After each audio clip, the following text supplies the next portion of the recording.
In the waning days of 2022, an extremely rare bird native to East Asia was found in Milwaukee, Wisconsin. At least that's what the headline said. The bird in question was an incredibly colorful male Mandarin duck, and when word of its presence got out, chaos ensued. Photographers and curious birders flooded the South Shore Yacht Club parking lot in Milwaukee, where the Mandarin duck was hanging out with a flock of tame mallards. Almost immediately, some people started going a little crazy trying to get photos of the duck. Some photographers were tossing out birdseed to bring the bird in closer. Some were trying to scare the bird to get pictures of it in flight, and listservs and Facebook groups were clogged with people trying to show off their photos. As time went on, more and more people arrived, some from several hours away, just to try and get some pictures of this extravagant-looking duck.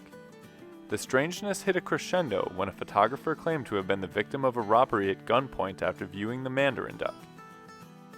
In the news story about it, the thief allegedly only made off with a beanbag, and the robbery was an afterthought compared to the amazing experience of photographing the bird. This kind of fervor isn't totally uncommon or unwarranted when an incredibly rare bird shows up out of its normal range. However, what makes this case different is that this particular bird isn't exactly what the media has made it out to be. As opposed to being a wild bird, this Mandarin duck is almost assuredly an escaped pet. While there's no way to know for sure, the fact that this duck seems so comfortable around people and is associating with domestic mallards is a telling sign that humans and other domestic ducks may have been part of its life in the past. Furthermore, before any Mandarin duck reports popped up in the Milwaukee area, some were recorded in the nearby city of Fond du Lac, and it just so happens that there's an exotic bird farm nearby.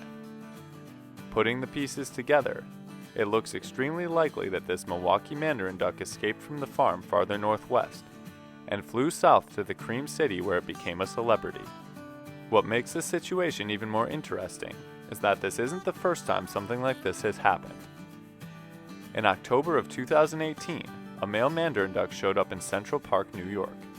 Almost as soon as the bird was discovered, word spread throughout the local birding groups, and people flooded in from all over the state to see this unique visitor.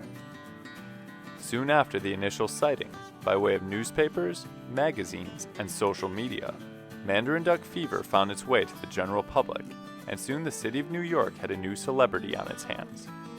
Several publications picked up the story, thrusting this charismatic bird into the limelight, and even earning it the nickname Hot Duck after it was selected as New York's most eligible bachelor. In the months that followed, the press never ceased with numerous updates and even a children's book being written about the duck. Most of the articles can still be found detailing the captivating hold that this rare duck had on the people of New York. If these birds are escaped farm birds and didn't actually come from Asia, why is everyone so excited to see them? Part of it is because they're still quite beautiful and interesting to watch and photograph. Another part of it is caused by the media headlines prompting people to believe these birds to be wild and therefore extremely rare. Although an opportunity to see or photograph a male Mandarin duck is not nearly as difficult to come by as people are making it out to be. In fact, a quick trip to the Milwaukee County Zoo provides the chance. And for those that really want to spend some time viewing and photographing the species, you can buy a pair of them for somewhere between $200 and $400 online. Is it worth taking the time to see this probably domesticated Mandarin duck? Sure, why not? It's a cool looking duck even if it is an escaped pet. But should it go down in history as the most amazing bird to ever grace the Milwaukee shores? Absolutely not. Thanks for watching. We'll see you next time on Badgerland Birding.